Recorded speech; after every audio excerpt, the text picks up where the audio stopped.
কেন বিএনপির লোকেরা ঘাট দখল করে, বাজার দখল করে, ইজারা দখল করে? কেন এনসিপির নতুন রাজনীতিবিদদেরও সেদিকে আগ্রহ? সংস্কার যে কত কঠিন বুঝতে পারতেছেন।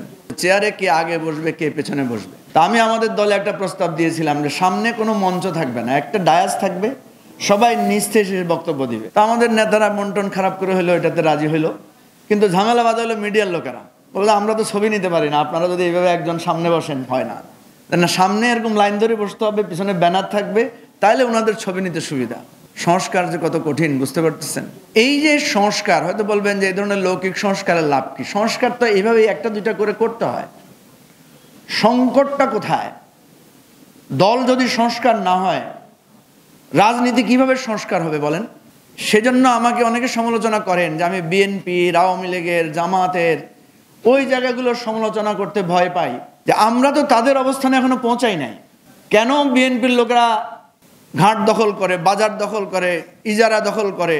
কেন এনসিপির নতুন রাজনীতিবিদদেরও সেদিকে আগ্রহ? আমরা শুধু সমালোচনাটাই করি, কিন্তু কেন এই আগ্রহটা তৈরি হয় সেই জায়গাটা আমরা ভাবি না কেন? কারণ এটা আমাদের সমাজ কাঠামোটা এইভাবে তৈরি করা আছে। বাজারের ইজারা একজনকে দিতে হয়, লঞ্চ ঘাটের ইজারা একজনকে নিতে হয়, আপনার টোল আদায়ের জন্য একটা টেন্ডার হয়, একটা লোক খায়।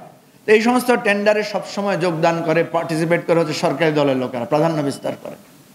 আওয়ামী লীগ নাই, এটা কে দখল করবে, কে যাবে? আপনারা দেখেছেন ওই প্রথম দিকে যখন একজন লোকে জিজ্ঞেস করছিল ধানমন্ডিতে, সে টয়লেটের ইজারা দখল করছে। তো তারা বলছে তুমি এটা দখল করলা কেন? এটা খালি পড়ে আছে ভাই, কেউ নাই, আমি এই জন্য সেটা দায়িত্ব নিলাম। এই যে দায়িত্ব নেওয়ার কালচার, এই যে দায়িত্ব নেওয়ার বন্দোবস্তটা তৈরি আছে, এই বন্দোবস্ত পরিবর্তন না হলে, কালকে যদি এবি পার্টি শক্তিশালী দল হয়, আমার দলের নেতাদেরকে আমি ধরে রাখতে পারবো কিনা জানি না। কে কোনখানে কোন টয়লেটেরই যারা দখল করবে এর নিশ্চয়তা আমি দিতে পারবো না।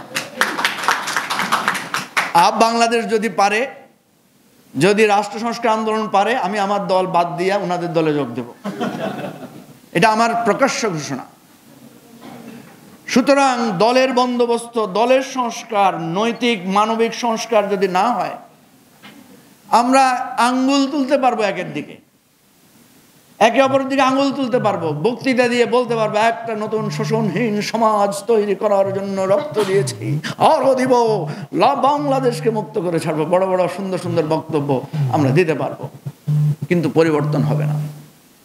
সেদিন আমি উদাহরণ দিয়েছিলাম, একটা গোল টেবিল আলোচনায় একজন নেতা বক্তব্য রাখছেন, তিনি বলছেন যে ডিসি, এসপি পরিবর্তনের জন্য এরা তালিকা পাঠাইছে, ইত্যাদি ইত্যাদি ইত্যাদি। যার দিকে আঙুল তুলে বক্তব্য দিয়েছেন উনি একটু পরে দাঁড়ায় বলেন আপনিও তালিকা পাঠাইছেন, আমার কাছে তালিকা আছে। এবং কথাটা সত্য, আমি জানি উনি তালিকা পাঠিয়েছেন। আমি তালিকা পাঠানো অন্যায় বলছি না,